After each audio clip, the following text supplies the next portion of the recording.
The discovery of ancient manuscripts near Nag Hammadi, Egypt, in 1945 revealed a collection of early Christian and Gnostic texts that had been buried for over 1,600 years. These documents provide insight into the diversity of early Christian thought during the first several centuries after Jesus' death. The texts, written primarily in Coptic, offer perspectives that differed significantly from what would later become Orthodox Christian doctrine. Among the most significant discoveries were the Gospel of Thomas, the Gospel of Mary, and the Gospel of Philip. These texts present alternative interpretations of Jesus' teachings and the nature of salvation. Rather than emphasizing faith and submission to religious authority, these writings focus on gnosis, direct spiritual knowledge or inner understanding. The Gospel of Thomas, for instance, presents Jesus as a teacher of wisdom who guides followers toward self-discovery rather than dependence on external religious structures. The historical context surrounding these texts involves the gradual consolidation of Christian doctrine during the first 4 centuries CE. As Christianity evolved from a diverse collection of communities with varying beliefs into a more unified religious movement, certain texts and interpretations were excluded from what became the canonical Bible. This process intensified after Emperor Constantine's conversion to Christianity in the early 4th century and the subsequent Council of Nicaea in 325 CE. The Council of Nicaea represents a pivotal moment in Christian history. Convened by Constantine, it sought to establish theological uniformity across the empire. The council addressed various theological disputes and helped codify what would become Orthodox Christian doctrine. This process necessarily involved making choices about which texts and teachings would be considered authoritative and which would be deemed heretical. Mary Magdalene appears in several of these non-canonical texts in roles that differ markedly from her portrayal in canonical Gospels. In the Gospel of Mary, she is presented as a recipient of special teachings from Jesus that were not shared with other disciples.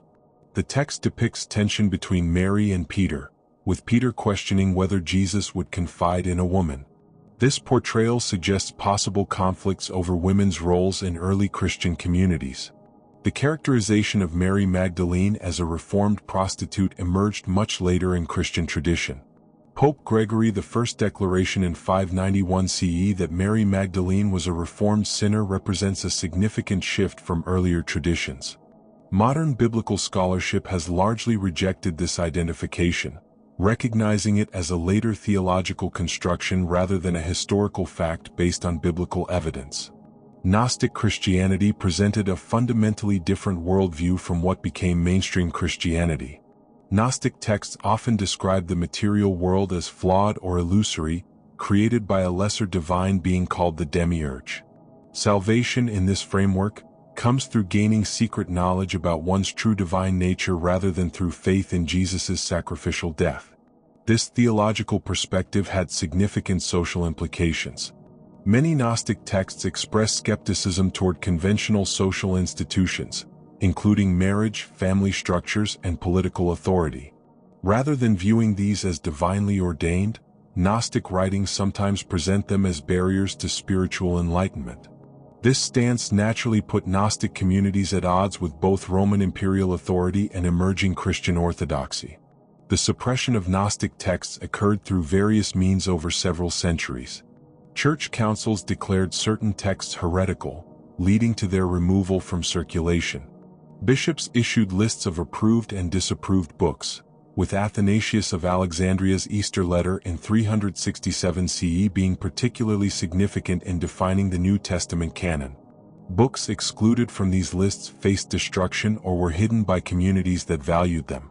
The preservation of Gnostic texts at Nag Hammadi likely resulted from deliberate concealment by communities seeking to protect these writings from destruction.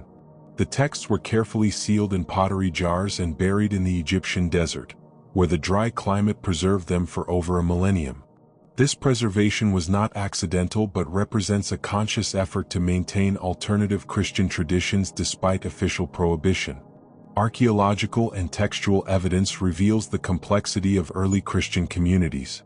Rather than a single unified movement, early Christianity encompassed diverse groups with varying interpretations of Jesus' teachings.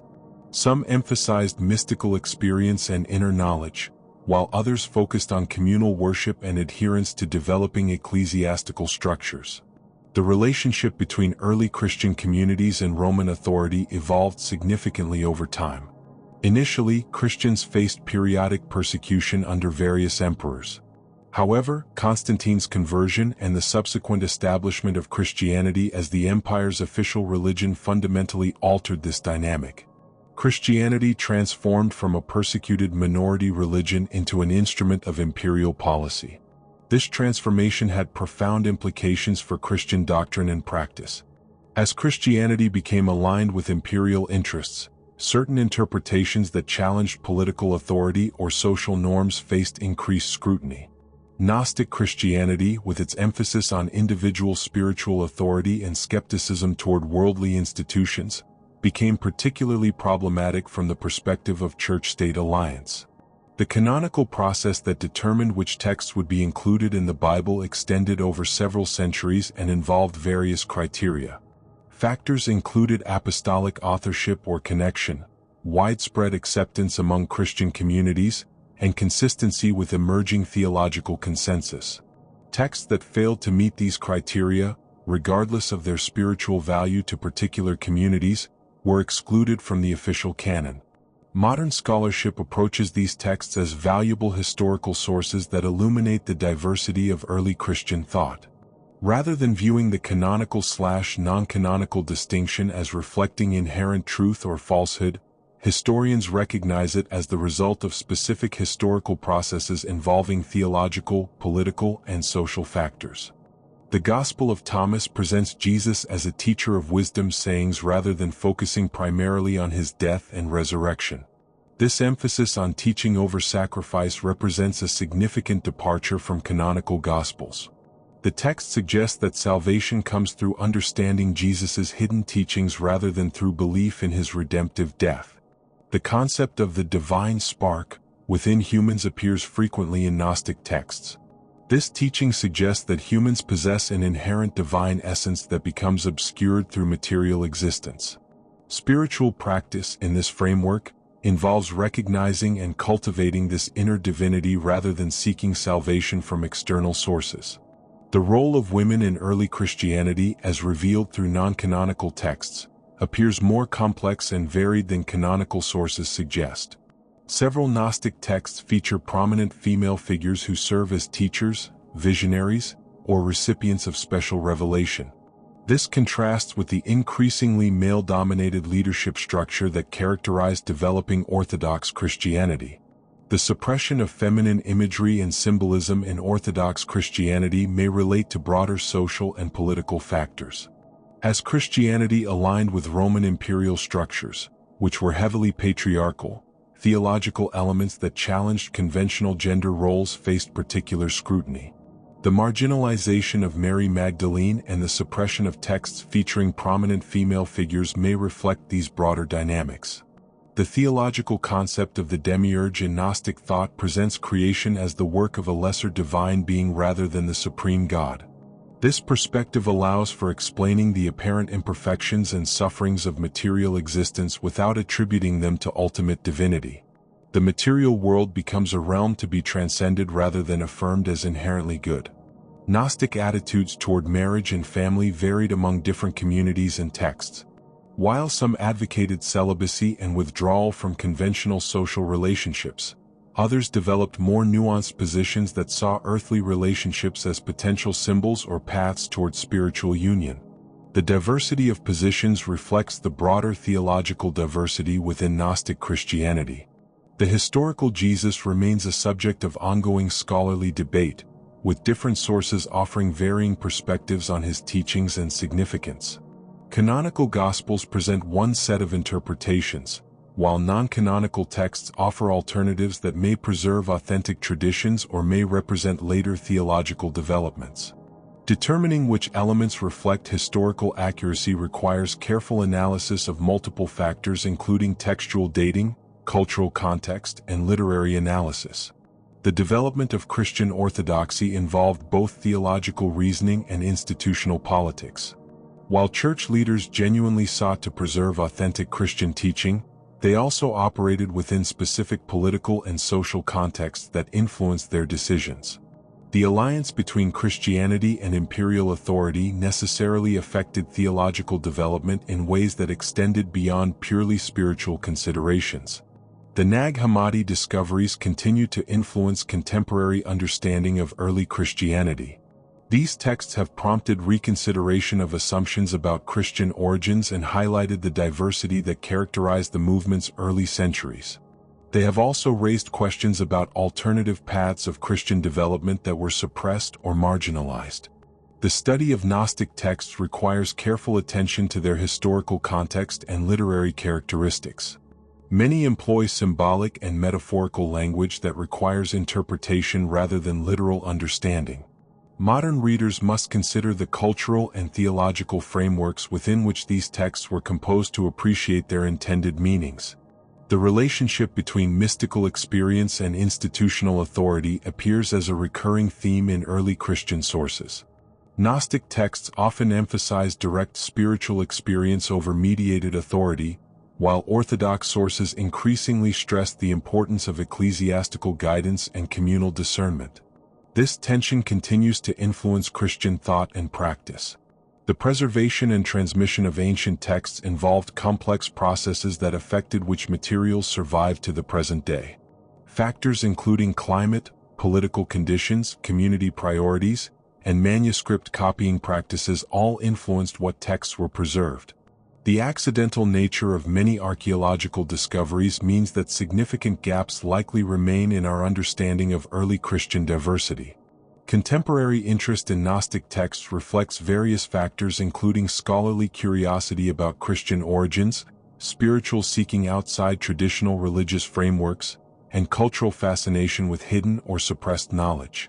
These modern interests may not always align with the original contexts and intentions of the texts themselves. The canonical Bible, as it developed through historical processes, represents one particular trajectory within early Christian development. While this canon has proven spiritually meaningful for millions of believers across centuries, recognizing its historical construction helps illuminate alternative possibilities that existed within early Christian communities. The theological diversity evident in early Christian sources suggests that uniform doctrine was not characteristic of Christianity's earliest centuries. Instead, various communities developed different interpretations and practices while maintaining connection to Jesus as their central figure. This diversity raises questions about claims to exclusive authenticity based on particular interpretations. The social and political implications of different theological positions become particularly evident when examining Gnostic texts.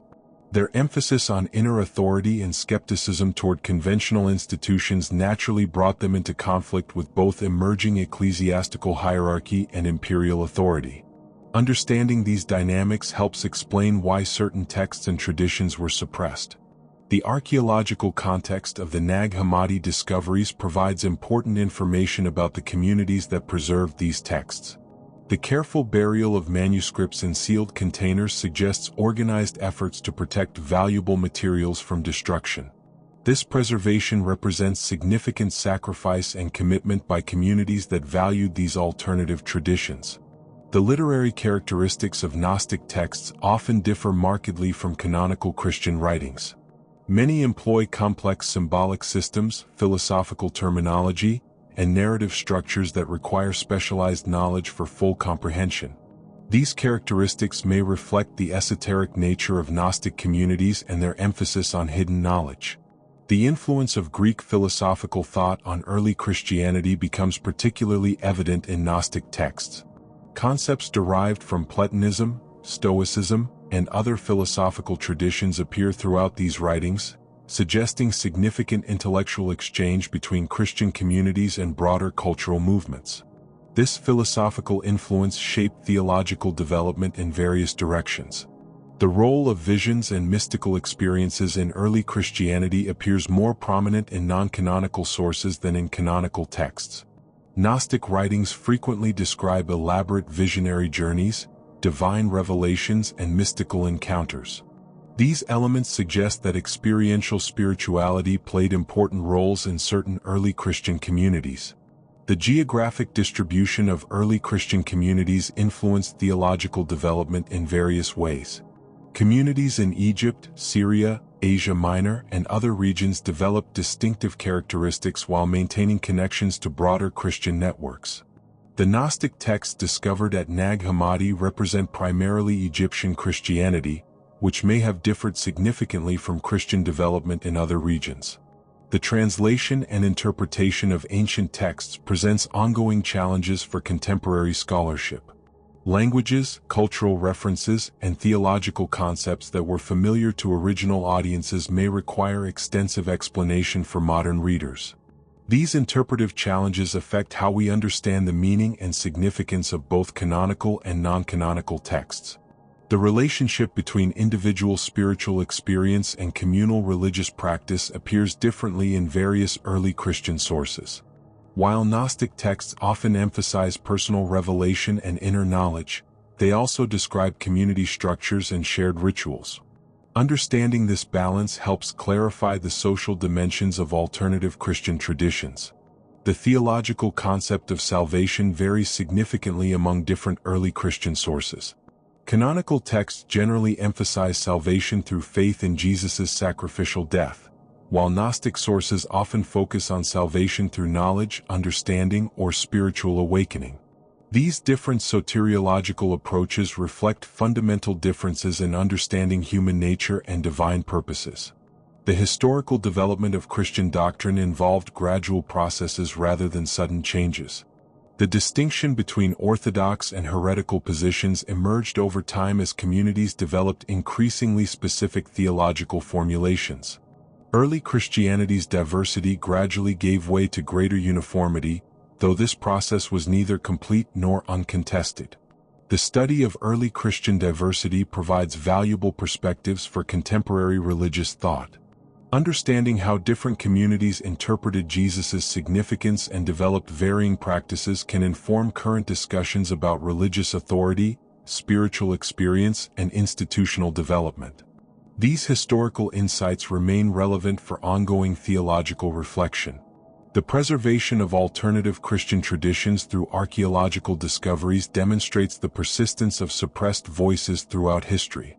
The Nag Hammadi texts survived despite centuries of official prohibition, suggesting that ideas and practices deemed heretical by authorities often maintained underground existence. This pattern of suppression and survival appears throughout religious history. The academic study of early Christianity continues to evolve as new discoveries and methodological developments provide fresh perspectives on familiar materials. The integration of archaeological, textual, and comparative religious approaches has complicated simple narratives about Christian origins while enriching understanding of the movement's complexity and diversity. The contemporary relevance of ancient texts requires careful consideration of both historical context and present circumstances. While Gnostic writings provide valuable insights into early Christian diversity, their application to modern spiritual seeking requires awareness of the significant cultural and intellectual differences between ancient and contemporary contexts. Historical understanding and contemporary application represent distinct though related enterprises.